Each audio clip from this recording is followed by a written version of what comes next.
La fumée de cigarette contient plus de 4000 substances chimiques différentes, dont le principal composant est la nicotine.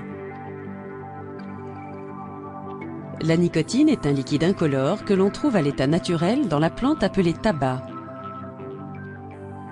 La nicotine est une drogue qui induit une dépendance et le tabagisme est l'une des formes de dépendance à la nicotine les plus répandues aux États-Unis.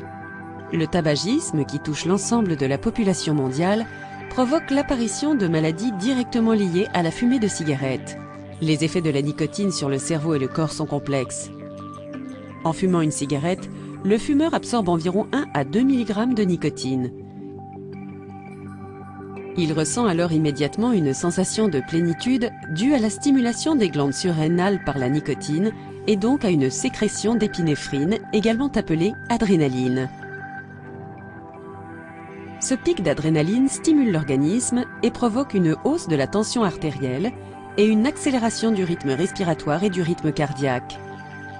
La nicotine stimule également la libération de dopamine dans le cerveau, substance responsable des sensations de plaisir et d'euphorie. Cette sensation d'euphorie se retrouve également dans d'autres substances psychoactives. Cette sensation de plaisir augmente l'effet de dépendance à la nicotine. Une exposition répétée à la nicotine entraîne un phénomène de tolérance, c'est-à-dire que le corps a progressivement besoin de doses plus fortes pour obtenir le même effet stimulant. Lorsque le taux de nicotine consommé n'est pas suffisant, le fumeur ressent les symptômes du sevrage tabagique. Il s'agit notamment d'une baisse du rythme cardiaque, d'une difficulté à se concentrer, d'une nervosité, de maux de tête, d'une augmentation de l'appétit et d'une prise de poids, d'insomnie, d'irritabilité et de dépression.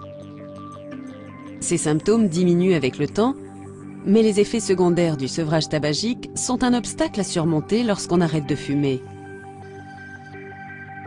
Il existe aujourd'hui diverses techniques et solutions pour aider les personnes qui veulent arrêter de fumer.